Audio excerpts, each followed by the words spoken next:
राधा स्वामी। अब देखिए मौज, जब मेरी बारी आई माइकी बेकार हो गया।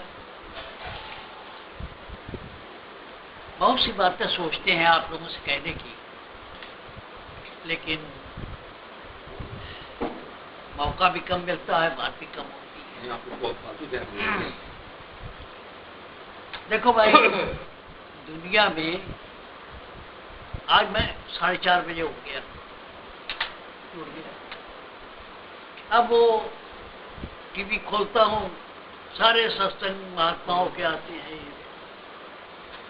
इससे लगता है कि पब्लिक में भूख बहुत है, पब्लिक में भूख बहुत है इस अध्यात्म की, क्योंकि जिंदगी में उतार चढ़ाव आता रहता है, हर आदमी परेशान है। इसीलिए महात्माओं के वहां लाखों की पंडाल लगी है। क्यों? अगर भूख न होती तो इतने लोग इकट्ठा नहीं होते। लेकिन अफसोस क्या है कि 90% लोग ठग रहे हैं। पब्लिक की इस कमजोरी को 90% लोग ठग रहे हैं अपने स्वार्थ के। उन्होंने एक पेशा बना रखा है, दुकानदारी बना रखी है। कभी एक बाबा पकड़े जाते हैं, कभी दूसरे पकड़े जाते हैं। बड़े बड़े आश्रम, बड़ी बड़ी चीजें। तो हमको ये लगता है कि सुबह से 2 काम होता है, या तो लोग अपना सामान बेचना शुरू करते हैं कीपैड देके, या बाबा लोगों को बेवकूफ बनाते हैं। सभी बाबा ठीक हैं, लेकिन मैं समझता हूं कि 2 कमी है। या तो उनकी सेवा निस्वार्थ नहीं है, और या उनको ज्ञान नहीं है, या तो उनको जानकारी नहीं है कि हमको क्या पढ़ाना है, वो चीज क्या है, या तो उनको ये मालूम नहीं, और या तो वो अपना पेशा बना रखे हैं। सबसे अच्छी वो हिसार वाली लगती है, गुरुवा, वो समझदार है। बाकी जितने हैं ऐसे ही है, वो समझदार है, पढ़ी लिखी है। कोई जीवित आदमी दूसरे जीवित आदमी की तारीफ नहीं करता, लेकिन वो समझदार है। उसको मालूम है कि क्या बाकी सिरसा वाली है, कहाँ की है, सिरसा है ना गुरुआ, कहाँ रहती है? सोनीपत में। वो ये गिन्नौर में रखी है। गिन्नौर। वो समझदार है। बाकी जितने हैं उनके बारे में क्या कहा जाए, वो समझदारी की बात करते हैं। मैं ये नहीं कहता कि आप लोग वहां चले जाओ, कोई इस बात की। जितने लोग बड़ी बड़ी बात करते हैं, जितने महात्मा लोग हैं, उनमें समझदार मुझको सिर्फ वही लगती है। तो मैं कह रहा था आपसे कि भूख बहुत है, भूख बहुत है। न होती तो इतने लोग क्यों आते? लेकिन हमको लगता है कि जो बाबा लोग ये ठगी कर रहे हैं, उनका भगवान मानते हैं। क्या होगा, कैसे भुगतेंगे, वो जाने। ये रास्ता कठिन है, तलवार की धार पर चलना है। ये सत्संग देना, दुनिया की बात करना, अनशंत बात करना, यहाँ वहाँ की बात करना बेकार की बात, अनुभव की बात। अनुभव कैसे होगा? अनुभव होगा जब स्वयं अभ्यास करोगे, जब अंदर घुसोगे, तब समझ आएगी। बाकी तो एक अंदाजा है, एक कहानी है। अंदर क्या? अभ्यास करो। अभ्यास की जरूरत है, और उससे पहले जरूरत है किसी गुरु की। गुरु समझदार हो और निस्वार्थ हो, दोनों के। एक तो उसको अपने ज्ञान में होना चाहिए, अनुभव होना चाहिए, और दूसरे निस्वार्थ। वो चेले पकड़ने के लिए और फंसाने के चक्कर में रहो। यहाँ तो आप लोग जो देखते हो लंगर चलता है किसी तरह, 2-4 हज़ार रुपया बच जाता है, अधिकतर तो लंगर में खर्च हो जाता है। कहने का मतलब ये है कि आज पब्लिक में भूख है और उस भूख का फायदा बिजनेसमैनों की तरह गुरु लोग इस्तेमाल कर रहे हैं। इसलिए सोच समझ के चलो। दूसरी बात बड़ी अदब से कहना चाहूंगा, परम दयाल जी, दाता दयाल जी बड़े महापुरुष थे, उसमें कोई दो राय नहीं। यहाँ तक है कि वो भगवान बुद्ध के अवतार थे, वो किसके अवतार, सब सही है। लेकिन मैं बड़ी अदब से कहूँगा कि आप इसमें बंध के न रहो, आप आगे चलो, आपका रास्ता अनंत है। परम दयाल जी, दाता दयाल जी, मानव दयाल जी महाराज या जो स्वामी जी महाराज, ये प्रेरणा है आपको। इससे आपको उत्साह मिलेगा, इससे आपको सहारा मिलेगा। उनके अनुभव से फायदा उठाओ, लेकिन वही सब कुछ नहीं है। कन्फाइंड नहीं रहो, तो आगे चलो। हो सकता है कि इनसे बड़ा महापुरुष तुम लोग में से कोई पैदा हो। आगे चलो, निर्बंध हो, बंधे हुए नहीं रहे कि नहीं साहब हम तो हिंदू हैं, हम तो साफ सरदार हैं। इनसे आगे चलो, क्योंकि जो मंजिल है वो अनंत है। प्रभु अनंत, प्रभु कथा अनंता। आप वहां चलो जहाँ सारी सीमाएं मिट जाए, जहाँ कृष्ण हो, जहाँ सृष्टि का उदय हो, जहाँ मालिक स्वयं बैठा हो। तो बधा हुआ नहीं, बधे मत रहो। यही नहीं है कि हम ही सब कुछ है, तुम भी आगे बढ़ सकते हो। ये खोज चल रही है, आने वाली पुश्तें हो सकता है कि और बेहतर तरीका निकाले। ऋषियों ने योग अभ्यास किया और राधा स्वामी मत ने या कबीर साहब ने या नानक साहब ने यहाँ से शुरू करा लिया। ये रिसर्च दुनिया की हर तरफ रिसर्च हो रहा है, अध्यात्म में भी रिसर्च हो रहा है। इसलिए बधे बधे ये नहीं साहब हम तो परम दयाल जी के आगे बढ़ेंगे ही नहीं। उससे प्रेरणा लो, स्वामी जी से प्रेरणा लो, दाता दयाल से प्रेरणा लो, पर लेकिन कुएं की बैठक मत करो, उसी में कर रहे हैं कि हम ही सब कुछ है, यही सब कुछ है। नहीं, जो मालिक है वो निसीम है, अनंत है, उसका कोई मुकाबला नहीं, कोई था नहीं पाया। इसलिए तुम बदोबद किसी गुरु घराने और पंथ से बदोबद आगे चलो।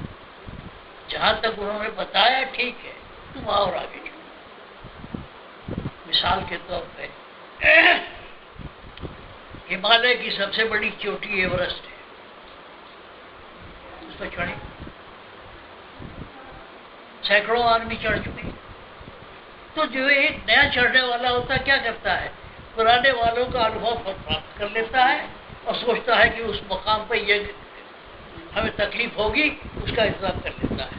वहाँ ठंड बहुत है तो चलो भाई हम ऊनी कपड़ा और ये कपड़ा बिस्तर उस्तर ले लें।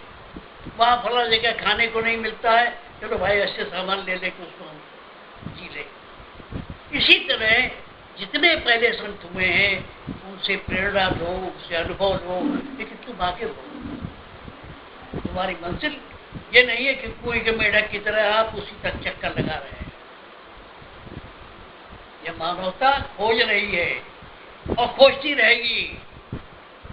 हमारे बाद भी आने वाले लोग उससे और आगे की बात करेंगे। वही बात तो मैं कई बार कह चुका हूँ, फिर कहता हूँ। मेरे पिता ने दाता दयाल से पूछा, वो सुबह टहलते थे, पूछ लिया कि महाराज बुधा चक्र से उठकर लोग त्रिपुटी से अभ्यास कर रहे हैं, क्या ऐसा नहीं हो सकता कि सब लोग से करें? दाता दयाल ठिमक गए, कुछ देर रुके और कहा, हाँ यार, इंसानी दिमाग आगे बढ़ रहा है, आने वाले जमाने में ये भी हो सकता है। हमारे गुरुओं ने दो बात नहीं की। एक तो अपने स्वार्थ की बात नहीं की, और दूसरे ये नहीं कह रहा कि आने वाला हमारा खोज अंतिम है, इसके आगे कुछ नहीं है। माफ करना, किसी धर्म के बारे में कहना नहीं चाहिए, लेकिन मुसलमान कौन है? मुसलमान वो है जो माने कि मोहम्मद साहब आखिरी पैगंबर थे। तो ऐसा कुछ नहीं है कि हमारे वहां कह दिया गया कि ये आखिरी पैगंबर है। राधा स्वामी बत्तीस संत थे। जब से आदमी ने आंख खोली, सोचना समझना शुरू किया, वहां से लेकर आज तक सारे संतों का योगदान है इसमें। तो एक तो ये कह रहा था कि पहले गुरु खोजो जो जानकार हो और जिसका कोई मतलब न हो आपसे। दूसरी बात ये कि जब चलोगे तो गिरोगे भी। जब चलना सीखता है बच्चा तो गिरता भी है। इसलिए जब तुम सही रास्ते पर चलने की कोशिश करोगे तो कभी कभी गिरोगे भी, लेकिन उसका बड़ा ख्याल नहीं करना है। तुम्हें चलते रहना है, चलते रहो, चलते रहो, चलते रहो। गिरो पड़ो फिर भी चलते रहो। बच्चा गिरता पड़ता है फिर भी चलने की कोशिश करता है, उस तरह तुम भी आगे बढ़ते रहो। और दूसरी बात ये है, बातें तो बहुत सी हैं। मेरी तो सत्संग जब होता है तो रात में नींद ही नहीं आती है। क्यों? पता नहीं, शायद लोग सोचते हो चलना है, आना है, जाना है। आज ही 4:30 बजे से उठाया। देखो, जैसे एक का रेडिएशन, तो परम दयाल जी ने भी कहा है कि अगर मेरा रेडिएशन तुम्हें फायदा करता है तो तुम्हारा रेडिएशन मुझे भी आता है। ये सही है। मेरी बीवी कहती है अभी रुक जाओ, बैठो, अभी लेटे रहो। 4:30 बजे से उठा हूं, कुछ नहीं काम। तो कहने का मतलब यह है कि ये म्यूचुअल है, एक दूसरे का साथ पड़ता है। खास करके मेरा तो अनुभव यह हुआ है कि सत्संग की पहली वाली रात में जल्दी नींद ही नहीं है। पता नहीं, शायद लोग सोचते हो इसलिए नींद नहीं आती। कहने का मतलब यह है कि ये जो असर है, अगर अच्छा रेडिएशन काम करता है तो पूरा रेडिएशन भी आता है। इसीलिए लोग क्या करते हैं, परम दयाल जी ने भी कई जगह कहा है कि तुम अपने जो सत्संगी है वो अपना रेडिएशन छोड़ जाते हैं, और उसको साफ करने के लिए जो ये काम करता है उसको भी मेहनत करनी पड़ती है। दाता दयाल ने इसको कहा कि ये तो धोबी का घाट है, मैले कपड़े आएंगे वो धुलने के लिए। तो ये नहीं है कि हमारा रेडिएशन अच्छा हो रहा हो, आप जानते, हम अपने मुंह से क्या कहें, लेकिन सत्संगी भी अपना रेडिएशन छोड़ जाते हैं। ये बात मैं कह रहा था। खैर, बातें बहुत सी हैं। एक भक्ति किसको कहते हैं? भाई गुरु खोज लो या भगवान खोज लो, एक। और उसके सामने ये बात बनाने के बाद छोड़ो, कुछ अभ्यास करो, सुबह शाम बैठने की कोशिश करो। और एक बात बताऊं, बगैर आजीजी के रास्ता नहीं मिलता। आजीजी समझते हैं? उर्दू में आजीजी कहते हैं, हिंदी में उसको कहते हैं विनम्रता। बगैर दीनता के मालिक रास्ता देता नहीं। ये खाला का घर ना है। अपने इष्ट के आगे जब तक दीनहीन नहीं बनोगे तब तक मिलेगा नहीं रास्ता। अपने इष्ट जिसको भी बना लिया उसके सामने आजीजी से, नम्रता विनम्रता के साथ जब तक नहीं करोगे रास्ता नहीं मिलेगा। क्या कहा मैंने? साधन करो,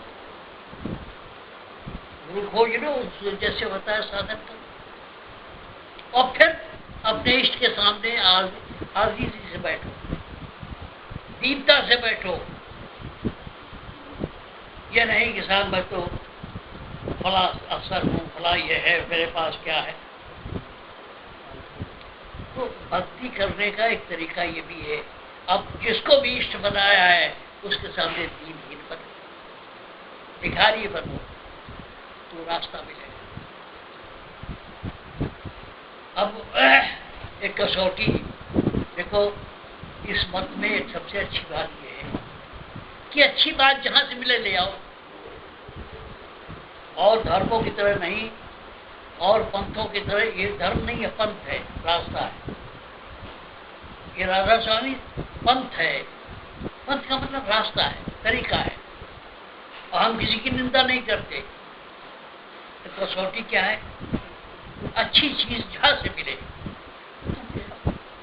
कोई बंदिश नहीं, चाहे इस्लाम में मिले, चाहे ईसाई मिले, चाहे कहीं मिले, चाहे आर्य समाज में मिले, जहां मिले उठा लो, ले आओ। अगर तुम्हारे मन को भा जाए कोई चीज उठा के लाओ। दूसरों का उल्टी की हुई चीज लाने की जरूरत नहीं है। तो मैं बता रहा था कि गोस्वामी तुलसीदास ने भक्ति का क्या कसौटी क्या दी है। कहा है काम क्रोध मद मान न मोहा। काम क्रोध मद नशा, मद मान न मोहा, लोभ न क्षोभ न राग, राग कहते प्रेम को, न राग न द्रोहा, जिनके कपट रंग नहीं माया, तिनके हृदय बसौ रघुराया। यहाँ अधिकतर लोग तो कपटी है। क्या है कसौटी? मैं अपनी नहीं कह रहा हूं। काम क्रोध मद मान न मोहा, लोभ न क्षोभ न राग न द्रोहा, जिनके कपट दम्भ नहीं माया, अहंकार कुछ कोई चीज कपट, जिनके कपट दम्भ नहीं माया, तिनके हृदय सबके प्रिय, सबके हितकारी,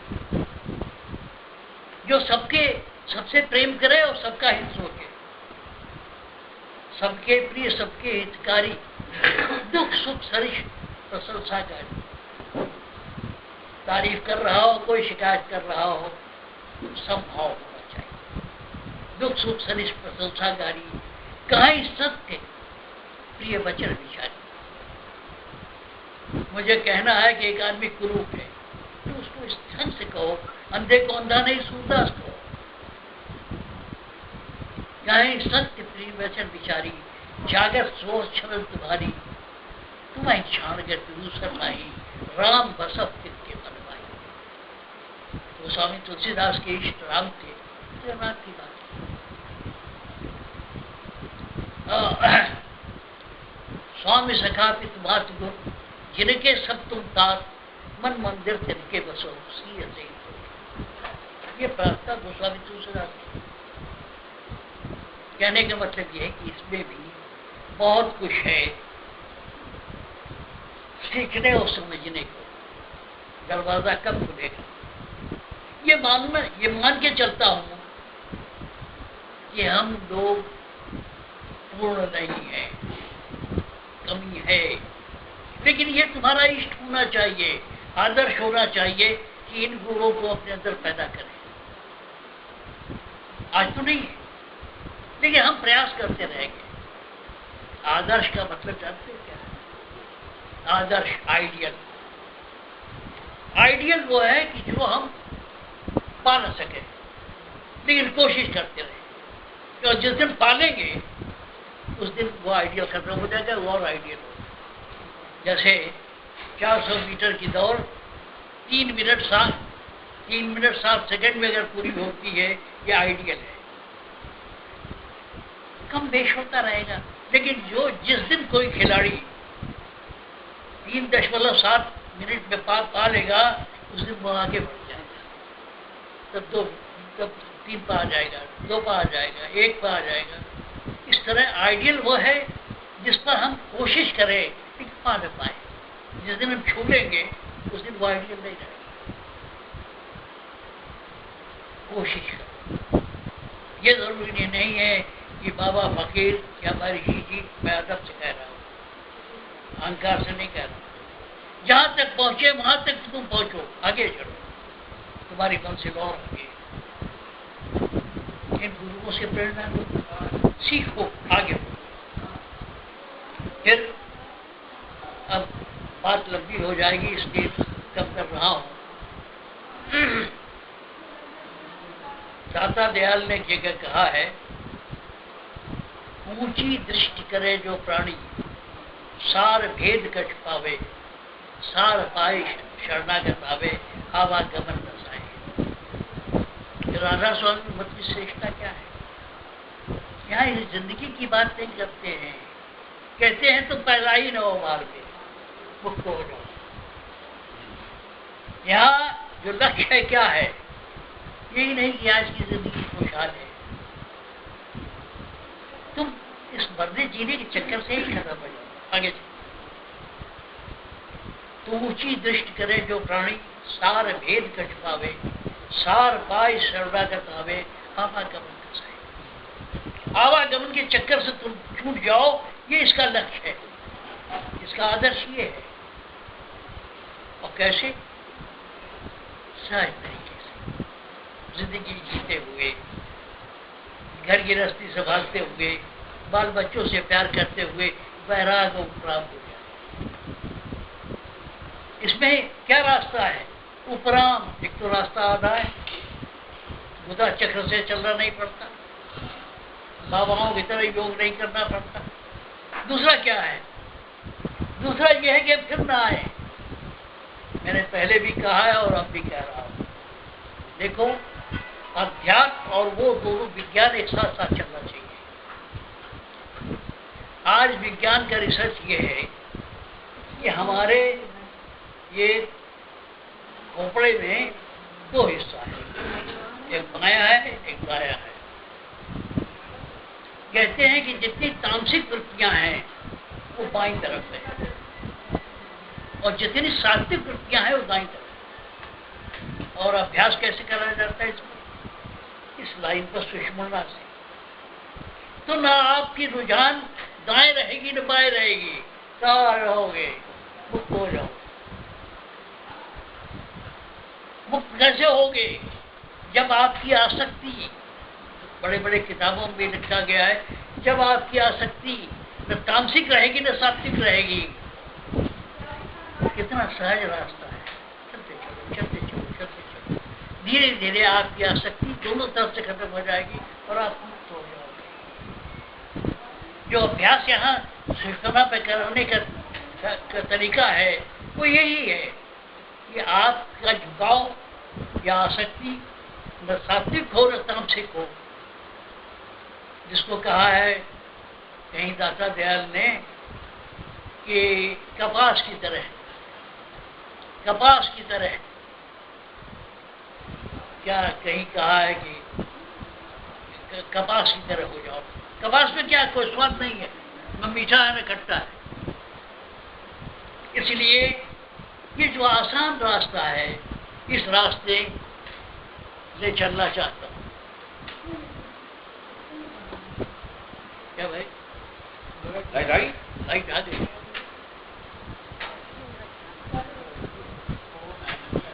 चौधरी लोग अब नहीं देते, नहीं है। अच्छा, कोई बात नहीं, कोई बात नहीं, 50 देखो। तो मैंने कहा कि दाता दयाल ने ये कहा है कि ऊंची दृष्टि करे जो प्राणी, सार भेद कछ पावे, सार पाई शरणागत आवे। सार मतलब असली बात क्या है? सार पाई शरणागत आवे, आवागमन रसाए। अब इसी बात पर एक दूसरा भजन दाता का है क्या? पहले मैंने क्या कहा? एक जगह एक गुरु एक पंथ पकड़ो, गुरु ढूंढो। गुरु में मुख्य तौर पर दो बात होनी चाहिए, एक तो वो निस्वार्थ, उसका कोई मतलब नहीं है।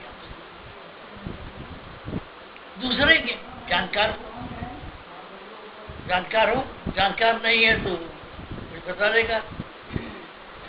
एक जगह मैंने सुना कि एक महात्मा बोल रहे थे कि कृष्ण ने माँ से कहा मैं तो यही लूंगा। 3 घंटा उन्होंने सत्संग इसी एक सेंटेंस कर दिया। बात नहीं है, लोगों को समझ नहीं है बात क्या है। देखो, कहते हैं शंकर जी ध्यान कर रहे कैलाश में बैठ के।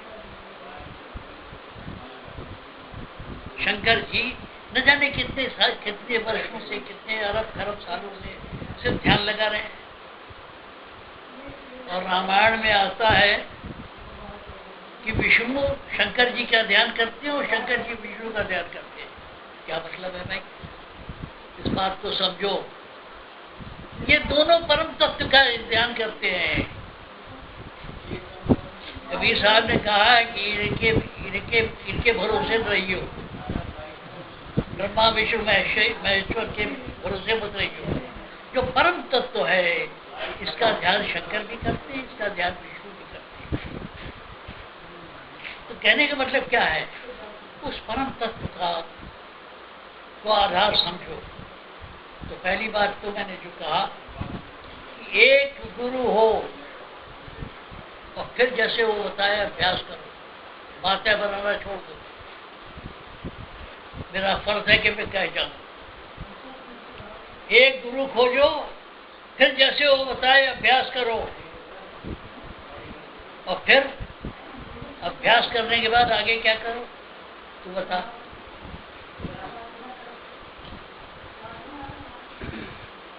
तुम उलट चलो, उलट चलो, उलट चलो आसमान, नीचे क्यों रहना, नीचे नीचे नीचे की संगत। एक लाइन को दोहरा पढ़ो। तुम उलट चलो, उलट चलो आसमान, नीचे क्यों रहना, तुम उलट चलो, उलट चलो आसमान, नीचे क्यों रहना, नीचे नीचे नीचे की संगत, नीचे नीचे नीचे की संगत, नीच भाव में नीच की रंगत, नीच भाव में नीच की रंगत, त्याग को संगत कर सतसंगत, त्याग को संगत कर सतसंगत, भव के दुख सुख क्यों सहना, भव के दुख सुख क्यों सहना, तो मैं देखो, अभ्यास करते हैं कि ऊपर देखते चलो। तो कहते क्या है?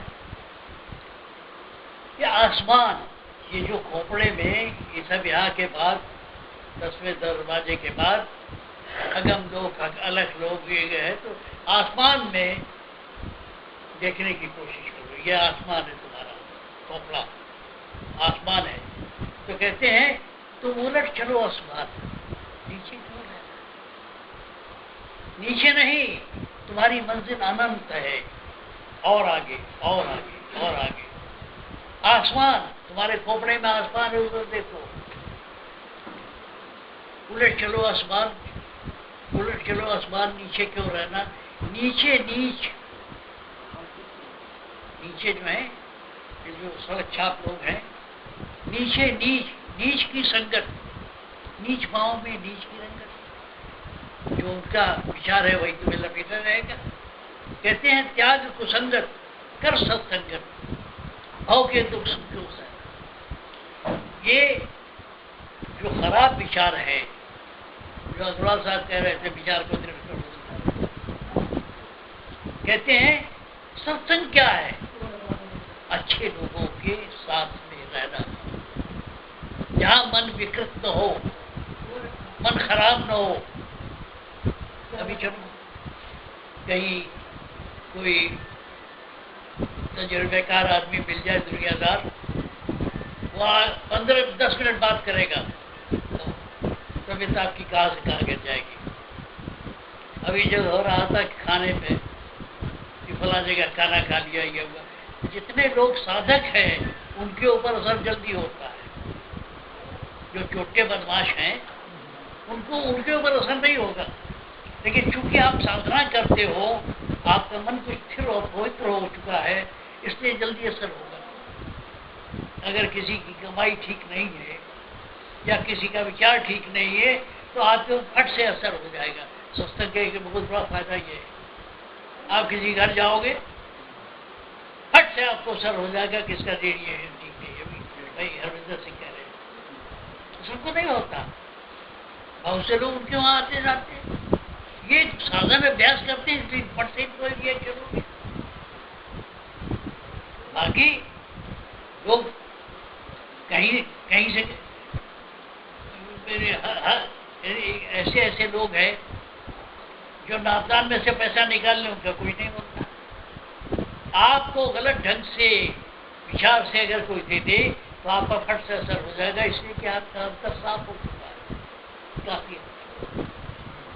एक आप कभी तजुर्बा कर लो, जिन लोगों का विचार आपके प्रति ठीक नहीं है फट से आपको असर हो जाएगा। एक बार मैं बिलारी भेजा गया,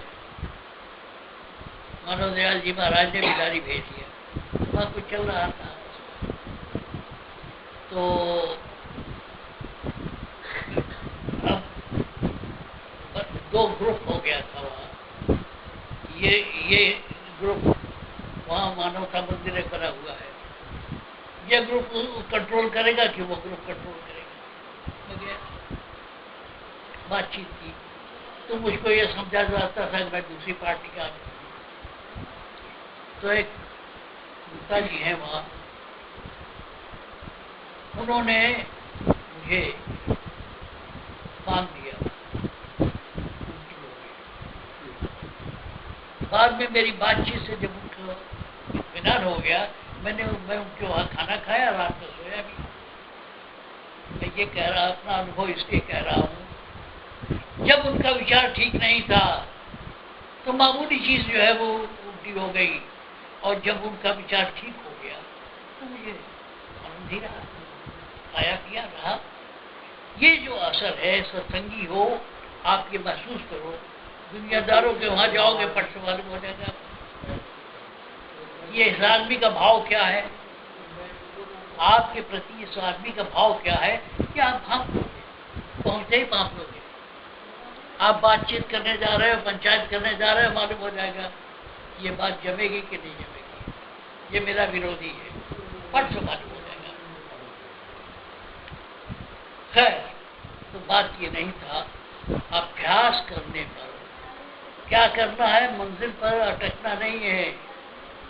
प्रकाश देखा और उछल गए और आगे चलो, उलट चलो, आसमाना नीचे क्यों रहे।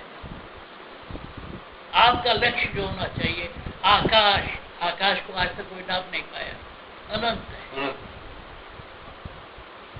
तो इसीलिए कहा है दाता दयाल ने, हाँ, और सीधा मार्ग जगत का, उल्टा संत का पंथ। सीधा मार्ग जगत का, उल्टा संत का पंथ। जो कोई उल्टे मग चले तो पावे निज गंध। दुनिया क्या है, सीधे रास्ते चलती है। संतों का क्या काम है, अभ्यासियों क्या है, तुम उलट चलो, आसमाना हो। आप यहाँ आकर के आगे देखने की बात करते हो, आगे उठने की बात करते हो। दुनिया का रास्ता सीधा सीधा है, तो ले जाके जाए नर्क वगैरह में। आप जब अभ्यास करते हो क्या करते हो, उल्टा चलते हो।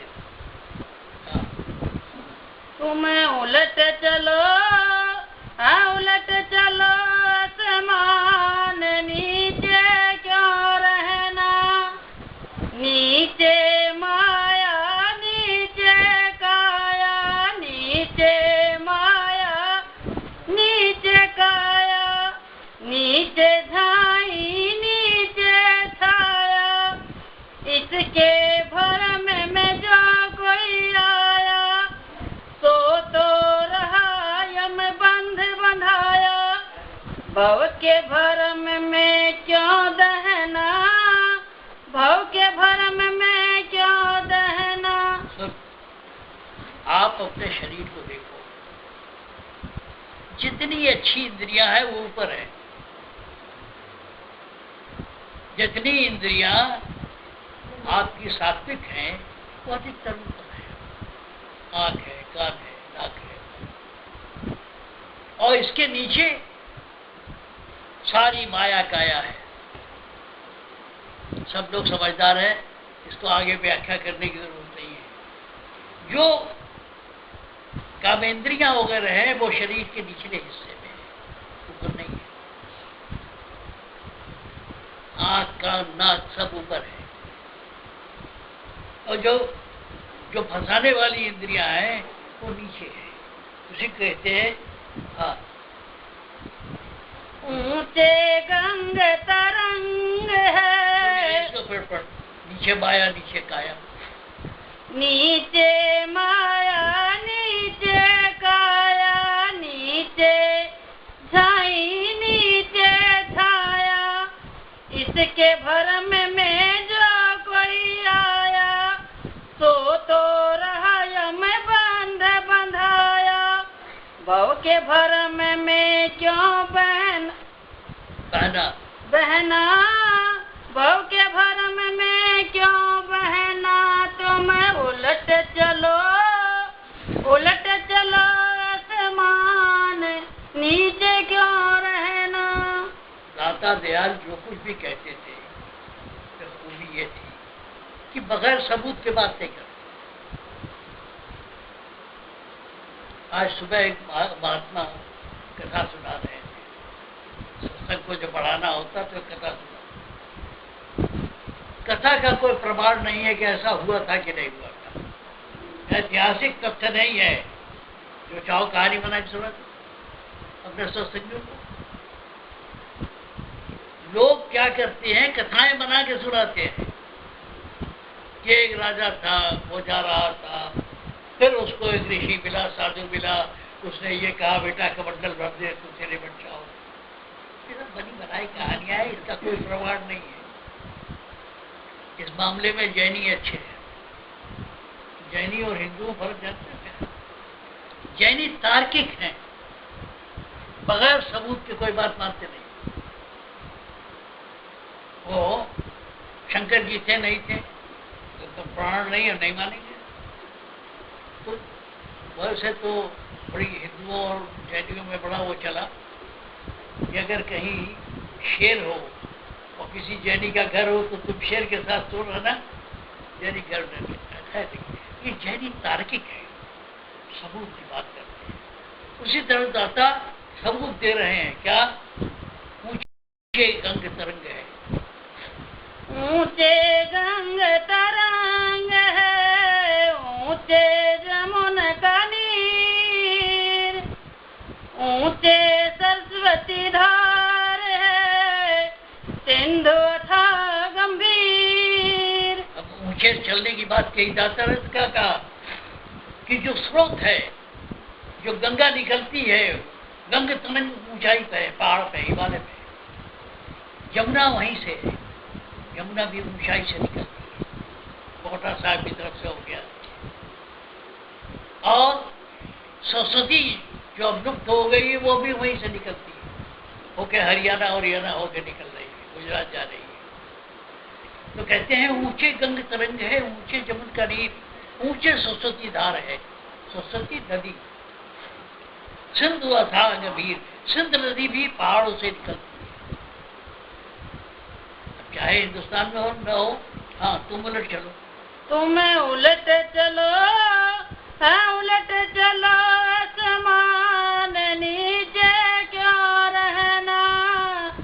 नीचे कस कलेस है भारी, नीचे कस कलेस है भारी, नीचे माया करे दुखारी, कर्म भरम में पड़े संसारी, सार न पावे माया धारी। तीन ताप में क्यों दहना,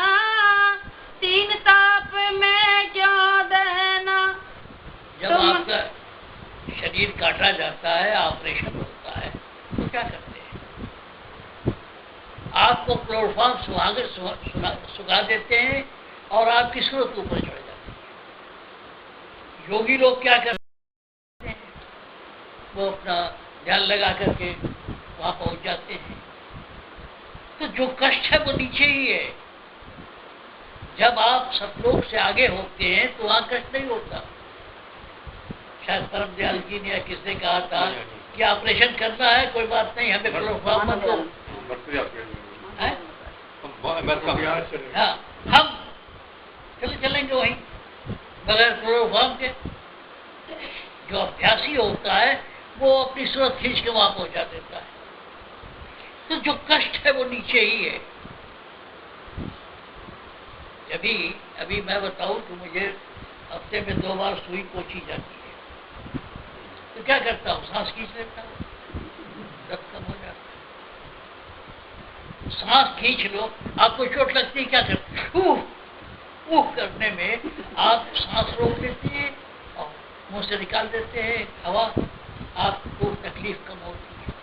कहीं चोट लगती है, क्या करते हैं, ओ वाह। ये एक तरह का साधन है तकलीफ को कम करने के लिए। सुई लगती है, चोट लगता है, ये होता है, तो कहते क्या है, सारा कष्ट जो है नीचे आने में। जब आप जागृत में हो, स्वप्न में आते हो, कष्ट कम हो जाता है। सुषुप्ति में आते हो नहीं होता है। इसीलिए सुषुप्ति में जाने की बात करते हो। अभ्यास क्यों कराते हैं कि ऐसी चलो, ऐसी जगह रहो जहां दुख सुख न हो लगे। ये कब होगा, जब शरीर में हो तभी दुख है। स्वप्न में कम हो जाता है और सुषुप्ति जब आती है उसको पता नहीं, समाधि लग जाती है। जब समाधि लग जाती है तो कष्ट नहीं होता।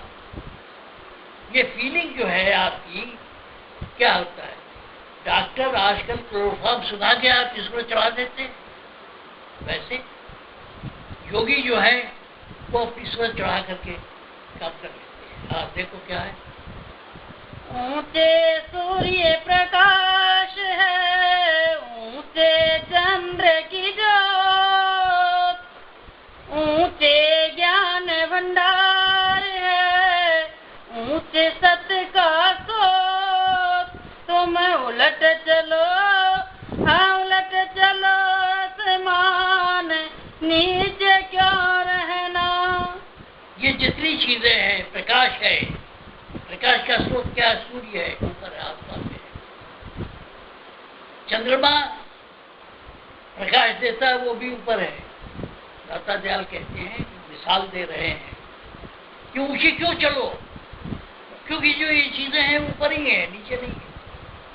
आगे चलो, नीचे नीचे क्रोध की घाटी, नीचे नीचे क्रोध की घाटी, नीचे तृष्णा मोह कुटाटी, नीचे लोभ की जलती भाटी, नीचे भरम की पड़ी है टाटी।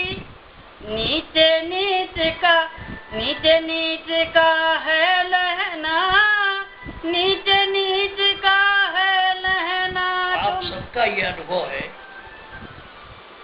कि आप जब सोते हो तो सोने में आंखें बंद कर दिया, सब कुछ कर लिया, जागृत से उठ करके आप स्वप्न में जाते हो। स्वप्न में जाते हो, जो ख्याल रहते हैं उससे सपना मिलते हो, देखते हो। उसके बाद ऐसी जगह पहुंच जाते हो जहाँ पता ही नहीं होता कि अब कहाँ है। दिल्ली है, फरीदाबाद है कि वो पूरब में मणिपुर है, कहाँ है वो सुषुप्ति का स्थान है, वही संतों का इष्ट है। वहां जब पहुंच जाते हो तो कोई दुख नहीं होता। इसीलिए इस मत का जो इष्ट है वो क्या है, सुषुप्ति, और उससे ऊपर क्या दुख न हो। कोई गाड़ी चलाए, अभी परम दयाल जी वाली बात कर रहे थे लोग कि ऑपरेशन हो रहा, नीचे हो रहा, सुषुप्ति में चले गए, नहीं तकलीफ हो रही है। तो वही कहते हैं वो कि ऊंचे ऊंचे सूर्य प्रकाश है। हाँ, ऊंचे सूर्य प्रकाश है, नीचे नीच क्रोध की घाटी। हाँ, ये नीचे नीच क्रोध की घाटी। जब वहां रहते हो तो कोई गुस्सा उस्सा नहीं आता, जब नीचे उतर के जागृत या स्वप्न में आते हो तो अनुभव होता है। और लालच, लोभ, यार यहाँ पैसा लगा तो मिल जाएगा, जो वहां मिलेगा, बिजनेस वगैरह सारी बात या तो स्वप्न या जागृत में आती है, सुषुप्ति में नहीं आती, तो सब ख्याल ही नहीं होता क्यों कहाँ है। हाँ, नीचे लोभ की जलती घाटी, नीचे भर के। अच्छा, आप क्या कहते हैं दादा? ऊंचे पुरुष विराट है। ऊंचे पुरुष विराट है, ऊंचे है ओंकार,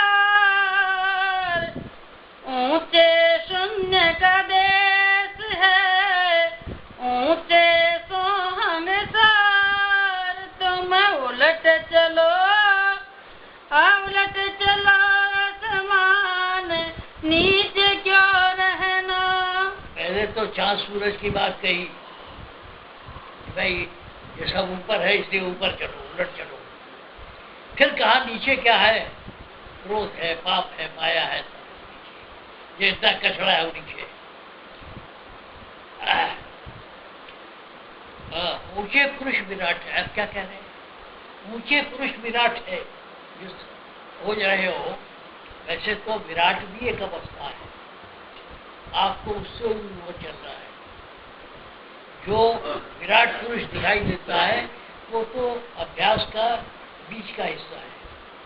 ऊंचे पुरुष विराट है। कई जगह राधा स्वयं मत में आया कि विराट पुरुष का दर्शन जो होगा, उसके हजारों, उसके एक एक रोम में हजारों सूर्य के प्रकाश है, ये विराट पुरुष है। इससे भी ऊपर आपकी मंजिल है। हाँ, ऊंचे ऊंचे है ओंकार। जब करना पढ़ के का हालत है। ऊंचे पुरुष विराट है, ऊंचे है ओंकार, ऊंचे शून्य का देश है, ऊंचे सोहंग सार।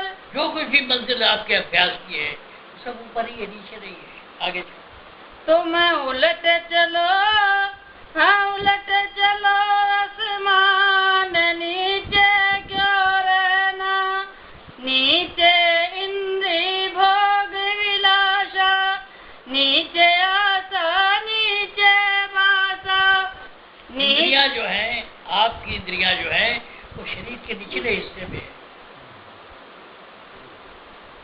जो इंद्रियां हैं वो आपके निचले हिस्से में है, उसी कहते हैं।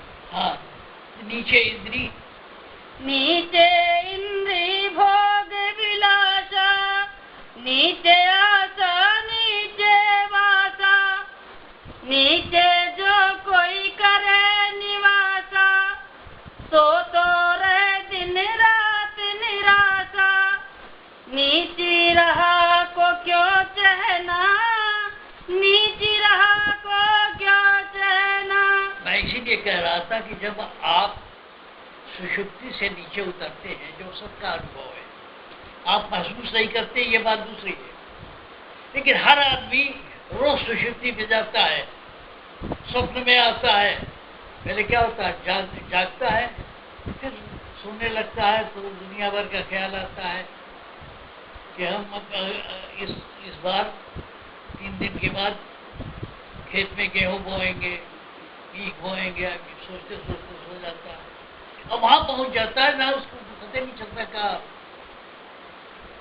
तो उसीलिए कहते हैं वो कि जितने भी आशा निराशा है, जब आप सुषुप्ति से उठ के स्वप्न में आते हो और जागृत में आते हो, वैसे ही लोभ बढ़ता जाता है, आशा निराशा।